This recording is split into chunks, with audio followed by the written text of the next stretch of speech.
ہاں جی السلام علیکم. ابھی ہمیں بردر عباس نظر آ رہے ہیں. کوشش کرتے ہیں کہ ان کے ساتھ جا کے بات کرتے ہیں. یہ آ جائیں گے.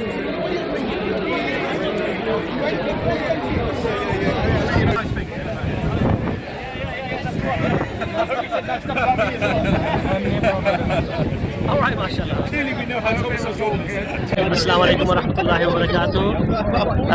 میرے بھائی نے مجھے کہا ہے کہ ذرا دو الفاظ بول دیں صبر کے بارے میں. تو یہ تو ہمارے لیے سب سے جو اہم کیا کہتے ہیں سبق ہے وہ تو ہمارے رسول صلی اللہ علیہ وسلم ہے. اور ان سے صلی اللہ علیہ وسلم سے ہمیں سیکھنا یہ ملتا ہے کہ ایک حدیث ہے کہ طاقت دار وہ نہیں ہے جو دوسرے آدمی کو زمین پہ ڈال دے. طاقت دار وہ آدمی ہے جو اپنا غصے کو قابو کر لے اور غصہ تھام لے. وہ زیادہ مضبوط ہے اللہ کی آنکھوں میں. تو ہمیں بھی انشاءاللہ اس چیز کو ذرا سوچنا چاہیے کہ دعویٰ دینا یا لوگوں کو اسلام کے بارے میں بلانا، سب سے پہلا دعویٰ جو ہے وہ آپ ہی ہو، اور آپ کا جو کیا کہتے ہیں آپ کا صبر ہے، آپ کی تربیت ہے، وہ پہلے دیکھی جائے گی. لوگ پہلے یہ نہیں دیکھیں گے کہ آپ نے کیا کہا ہے، لوگ پہلے آپ کو دیکھیں گے کہ یہ بندہ کیسا ہے، یہ بندے کی عادت کیسی ہے، اس کی ایمانداری کیسی ہے، اس کا لحاظ کیسا ہے، کس طرح یہ بات کرتا ہے، کس طرح کے لوگوں کے ساتھ یہ لوگوں کو ٹریٹ کرتا ہے. تو یہ چیز پہلے دیکھی جائے گی.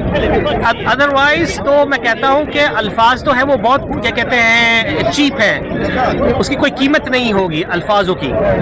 تو یہ چیز پہ ہمیں سب کو سوچنا ہے. اللہ پاک مجھے بھی ہدایت ہے اس بات میں کہ ہم غصے نہیں ہوں ہماری فیملی پہ، ہماری وائفز پہ، ہمارے ہسبینڈس پہ، ہماری اولاد پہ، عوام پہ، لوگوں کے ساتھ.